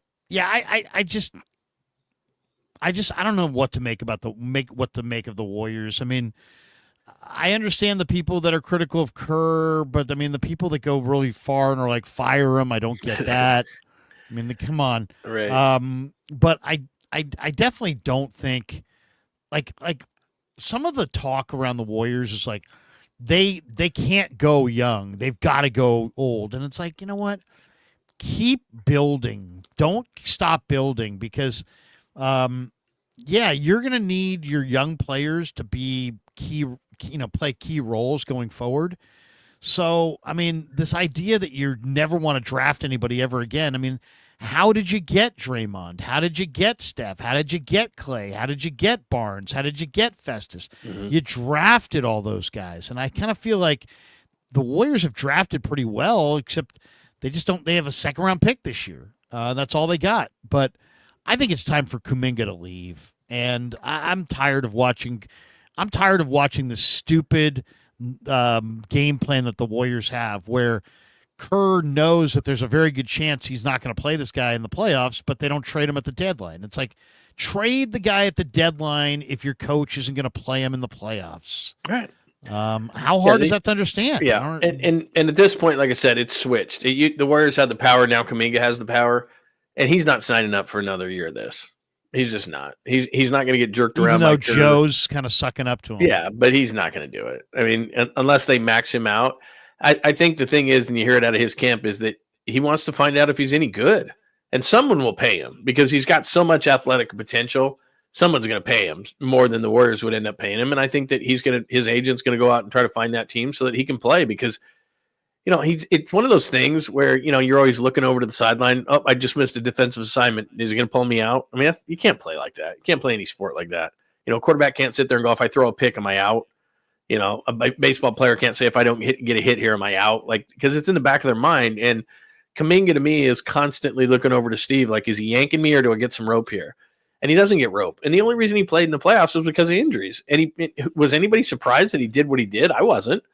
So all of a sudden, here's Kuminga going to sign up for another year of that. He's not. He's not signing up for that. Here's the thing, though. I mean, I just don't find it. It's not plausible. I mean, I've talked to different people about this. Everybody's got a strong feeling. It's not plausible that Steve didn't talk to Draymond, Jimmy, and Steph about Kuminga. It's not. Right. So there's no way. It's no way those guys are sitting there going, "We want Kuminga to play." Not at all. And Steve is saying, "No, right. Hey Jimmy, hey Draymond, hey Steph, go fly a kite. I'm the big, what here." You're right. No, come on. If those guys wanted this guy to play, he'd be playing. Right. There's no doubt. I mean, Steve's the coach, but come on. Get down. All right. We got a little speed on the base pass. He's got to steal a base here, right? I mean, I don't care. Two out knock. And Tyler Fitzgerald's got some speed. He's got to steal a base. Bloop and a blast. Bloop and a blast. Yeah, he's got to steal a base. Now we got to steal a base here. Because Ramos has been hit. Ramos has a couple hits tonight, so I don't know when he's going. You got to steal. You got to steal a base. Yeah, no question. This is where I used to love. This is where Ramos I used to love Fitzgerald at first. I used to love Barry Bonds because Barry Bonds could steal this base, like his whole career. Anytime he had to have a base, he could steal it. That's a terrible. God, I hate umpires. There's one strike zone. There's one strike zone. It changes the whole at bat. Like it's in and up. That's not a strike, and it's not even close. God, how do you miss that call, man? That was a bad call. God, let's go Ramos. Hit one out.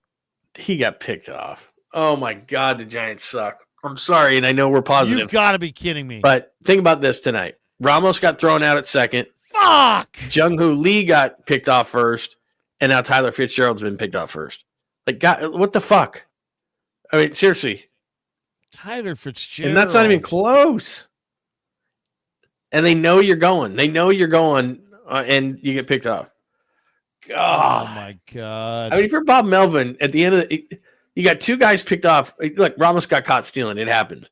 But two guys get picked off. Steven Saunders, absolutely unacceptable. Garbage. That's just, I mean, you're at the professional level, man. Oh, we're in Ghost Runner territory. Yeah, but now we're down to the now we're back to the Ghost Runner, which the Giants don't do very well. Oh no. God, that's such a killer. Your best hitter is up.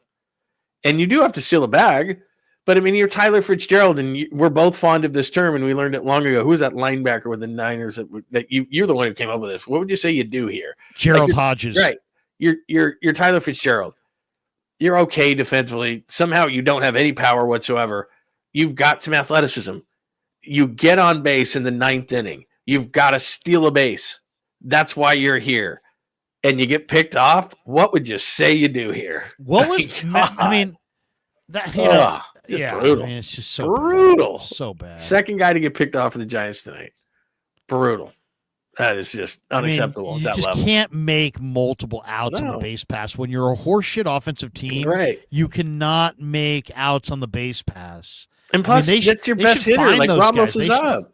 They should find those guys. You should get fined for that. Plus, you got your best hitter up, man. I mean, seriously, it's been a great story for Flores, but Ramos is by far your best hitter. And you're leaving him at the dish in the 9th inning because you get picked off. Like, God, really? So wait a second. Who's the ghost runner now? The last batter who was up for each team, so I'm not sure. Or no, is it Bailey? Or not Bailey, is it Fitzgerald? Yeah, it is Fitzgerald. Just because is he I don't know if he's eliminated or not. That's a good question. Because Ramos is still up, so it's still the last guy, the player who made the last out. So that would be so that's actually good. I think it would that's still actually be good. Because Fitzgerald's their fastest runner. Right? Yeah. Fitzgerald's their fastest runner.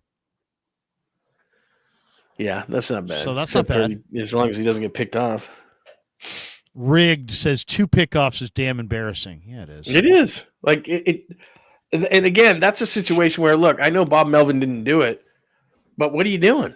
Like, why are your guys getting picked off? Sorry. Like, they're not even lefties. Yeah, no. That's just and neither of them were close. Gung-Hoo Lee got picked off, it wasn't close, and Fitzgerald getting picked off, it wasn't close. I mean, it's not like the Giants went back to the tape. They're like, this guy's got smoked. That was weak. Now this is where baseball is so weird. So now they go to the guy on second, and it puts just utmost importance on this at bat. Yeah. If this guy gets an out, and as long as if this guy can move the runner to third, then they can score on a ground ball or fly ball. This is the most important guy. The first guy, the leadoff guy, can't make an out without moving the runner 90 non-productive out. Yeah, well, and that's what happened against the Padres. The first 2 games they lost in that series against the Padres, they lost ghost runner games. And their I mean, that's what I mean is they don't have guys with professional at-bats, in this park, you got to have professional at-bats. You got to move runners over. The Giants don't do those kind of things. They don't do the small things, which is surprising given that Bob Melvin's their manager, is an old school guy. But they don't. They're not good at it. 𝐼𝐸 on second. I don't know if he can run. Miller on the mound, the Giants' only lefty in the pen. Yeah, that's going to move him. Is it? Yeah. Maybe not. Yeah. Yep. Oh, yeah. So what do you do here? Where are they at on the lineup? You walk somebody and set up a double play? That's what I would do. Because if you bring in the infield, it's like, ugh. Let's see who's up.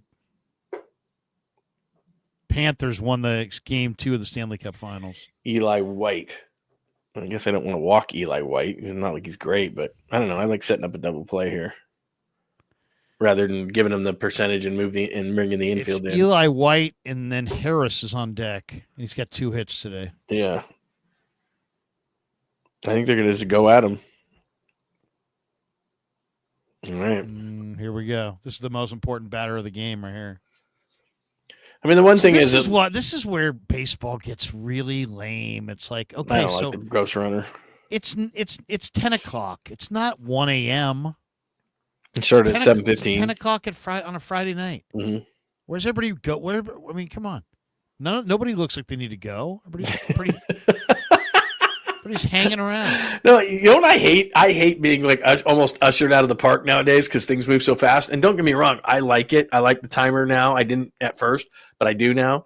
But here's the thing about it, though. If you go to a game, you sit down, you're gone. Like, it's fast. Like, games go fast. Nobody. Oh, nice. That's good. That's what they needed. Oh, no. Foul. Got lucky.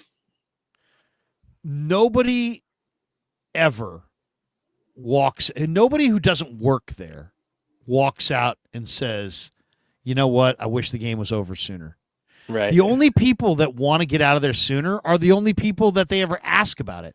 The announcers. Right. The players.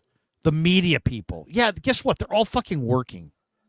They're all working. Right, yeah. They want to get the hell out of there. You know, you go ask the people running the Demon and the Tidal Wave and whatever if they want to leave Great America, and they're like, "Yeah, I want to get out of here." Exactly. Everybody else is like, "No, I paid $100. I want to stay here all night." You know, it's like it's ridiculous. Why nobody wants to leave a game? Nobody's like, "Oh, it was a great. How was the game? It was a great game. It would have been better if it had ended 20 minutes earlier." I mean, right. what? Stupid. It's dumb. No, they got moving fast. It's like we're in this, and this is the mode that we're in, by the way, where it doesn't even matter about the time. It's like it could be a 2-hour and 10-minute game. There's still going to be people that try to leave in the 8th, just because they're nervous nitties.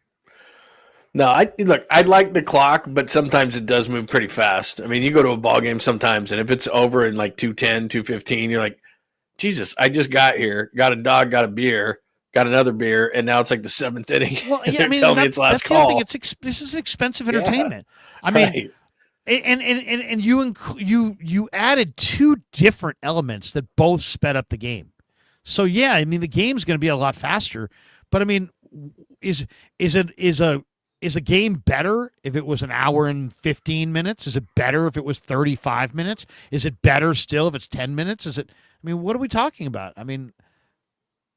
Miller hit a bat, so now we got. Wait, what? We're bases loaded. Miller hit a batter.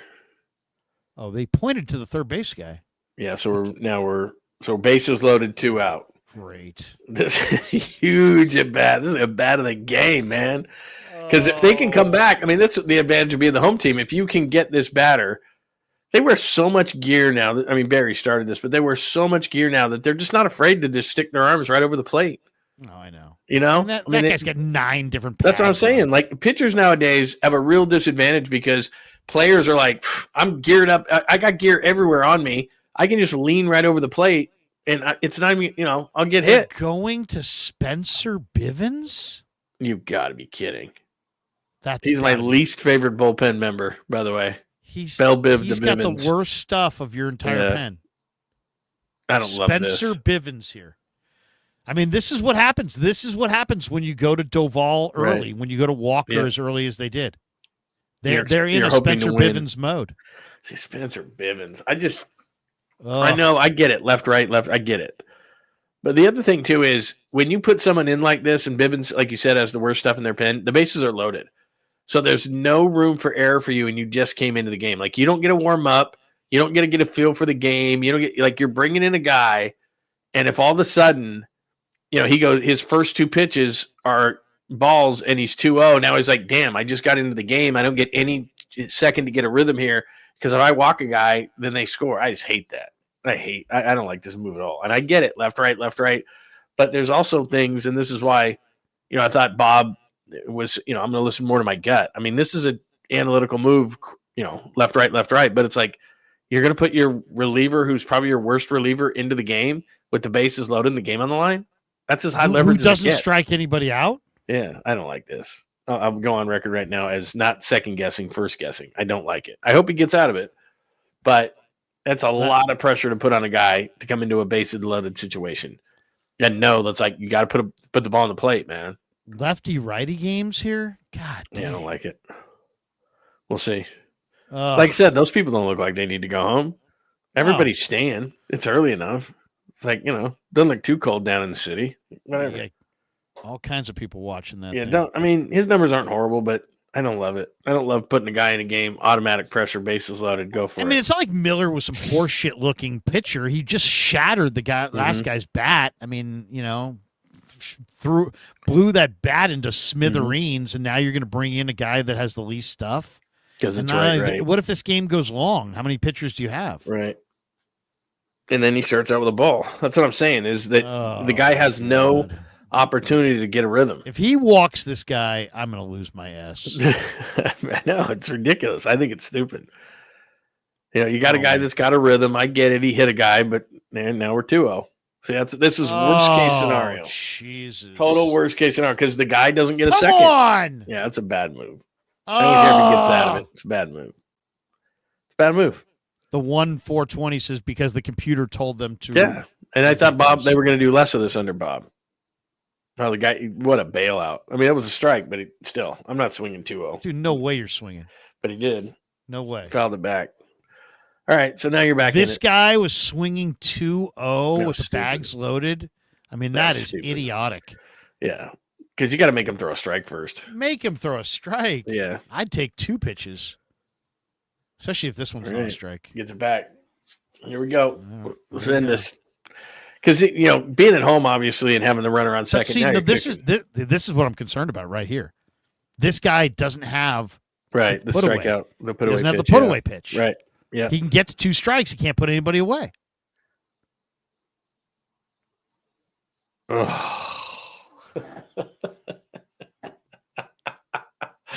Oh, man. 3-2. 3-2. Please That's what I mean. It's like you're getting a guy to the pen and you tell him right away, dude, you can't walk this guy. Cannot walk this guy. They got him out. Did they get him out? They got him out. Yeah, I'm behind. I'm behind like a pitch. Wait a second. What happened there? I missed it too. I fast forwarded. Someone said you're behind. I went to fast forward. Drowned it with Chapman. I missed it here. Okay. Barely got him. Damn, that was a slow roller and he almost beat it out. 3-2. Bivens on slow roller, runner in front of him. Chapman. Oh my God. Barely got him. Dude, Chapman. That was an incredibly hard play. Yeah. Woo. Dude, Chapman is a freaking unbelievable defender. That was lucky, man. No, get a freaking run. Look at this one. Jolts, Giants baseball equals torture. It does. It really does. Dwayne's been Kuiper's been going to a lot of that lately. If you notice, they've been going to a lot of torture talk lately. Mark Graves just got the job done, but he was breathing hard. No, it's just look, he got out of it, so but it doesn't mean that was a great decision. I mean, I just think putting your worst reliever out there with the bases loaded, so he's got all that pressure, and then he goes down 2-0. I mean, they're just lucky. But now you're in a great spot because now you got Fitzgerald at second. Now here's a good question: do you bunt? Right, but it's your best hitter. Like I'm not betting my best hitter. No way, because my rest of my lineup stinks for the most part. So Ramos is not bunting here.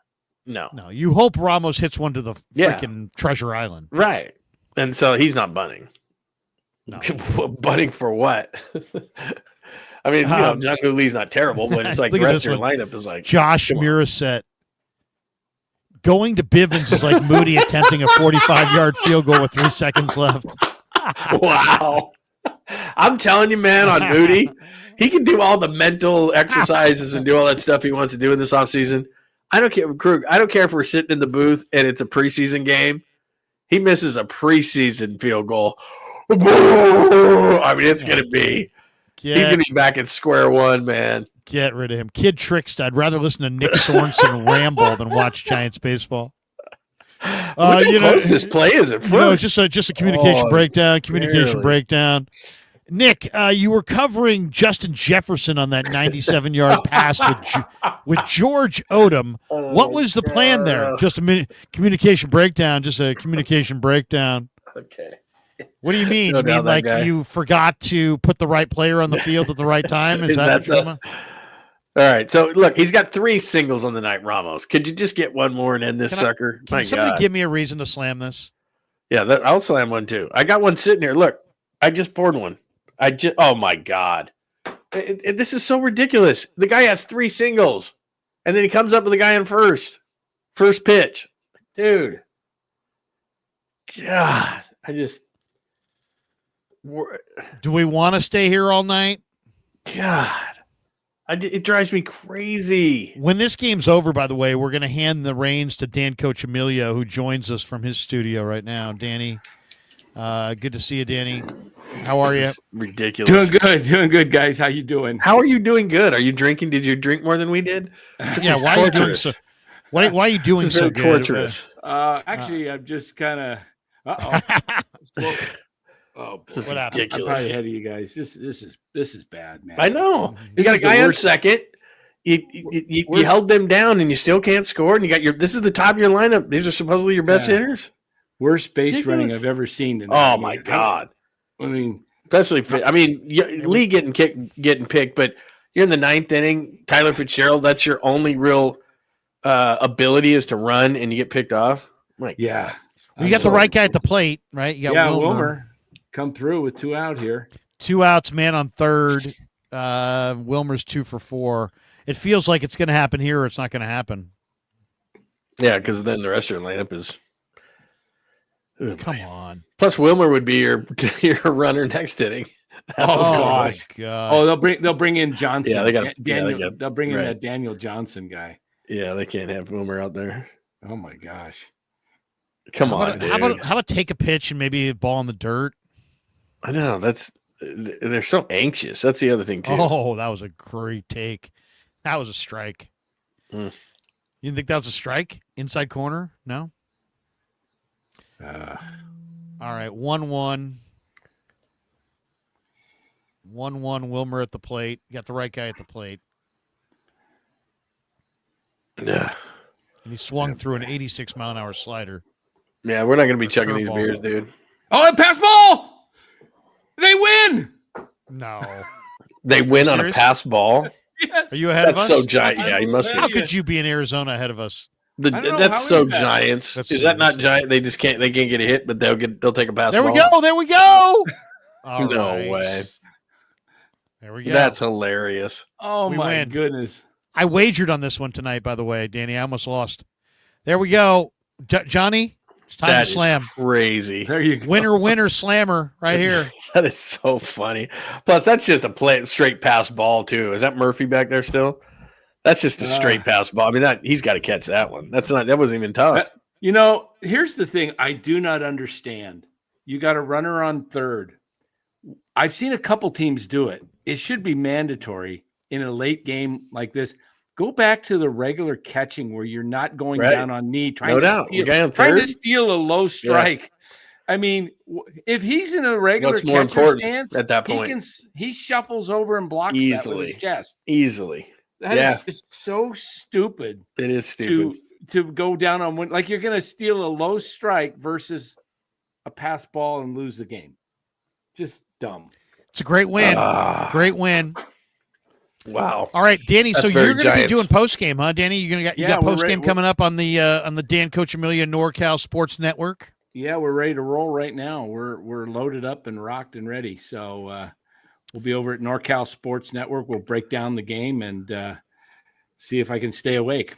Sounds There you good, Danny. Have a good night, Danny. We'll send people over to you right now. Perfect. Thanks, guys. There you go. Hey, The great all Dan 𝐾oach Another one in the books. Almost a 3-hour show. 2 hours, 57 minutes. They still didn't get a hit. 12, almost 1,300 people watching at this juncture. But thanks to everybody for supporting the Krueg Show. Give us a like and subscribe over here. Give John's channel, John Lund Unleashed, a like and subscribe over there. Thank you. We appreciate every single one of you guys. Look, I just saw Tanika Smothers. She just hooked up oh my God, that's funny. Fitzgerald. So that's great to see Tanika. But Giants get the win. Good win for the Giants. The offense is still not there, but they found a way to win 3 in a row. Hey, that's all that counts, man. Yeah, a They W get is the a win. W. Seriously, it's amazing the momentum shift.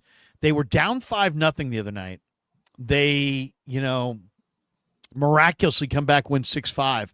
They win a low-scoring game yesterday. They win one today. It's like they're still not hitting, but they're starting to play better ball. Yeah, Starting they to get just, some wins. I think Bob's going to be a little. I mean, look, a win's a win, and that's all that matters at the end of the day. It's just you got to clean stuff up. They got picked off twice. Fitzgerald getting picked off in the ninth is completely unacceptable. And like I said, I'm not anti Pat Burrell, but these at bats, not only not getting hits, they've just got to have better approaches. Like Willie Adames right now is really searching. He's swinging at first pitches every time. No solid contact. Doesn't seem like he has a great plan at the plate. Relax a little bit. Let it come to you a little bit. But I understand. Seriously, I mean, they're pressing. Exactly. That's what they're doing, especially late in the game. But there you go. When do you stream next, John? When do you go live next? Do you stream on Saturdays? Or do you not? On Saturdays I do one at 10 o'clock. So 10 o'clock I will tomorrow be on, and we'll discuss this. There's always Niner stuff. There's national things. There's Aaron Rodgers. There's Halliburton. There's tons of stuff. So 10 o'clock. Tomorrow 10 morning. a.m. tomorrow. Check John out Lund John. Unleashed. John Lund Unleashed. Give him a like and subscribe. I'm going to be back with you tomorrow morning at 9 with John Chapman is going to stop by. We'll talk a little Niners with John Chapman. And then, I'm not sure what the rest of the Saturday is going to include, but definitely stream tomorrow at 9 a.m. So have a great night, everybody. Thanks to John. Thanks to our sponsors. Thanks to Pig and a Pickle. Thanks to Sharp Corners, Sports Cards, and Collectibles. Thanks to Mancini's. Thanks to 𝐼RNKey. Thanks to Claudaddy. The links are in the description for all of our sponsors. Shop our sponsors and support the show. Thanks once again to John. Thanks to all of you. Have a great night, everybody. Giants win. Giants win in 10, 5-4. Yeah, never met a man I've been scared of. Careful.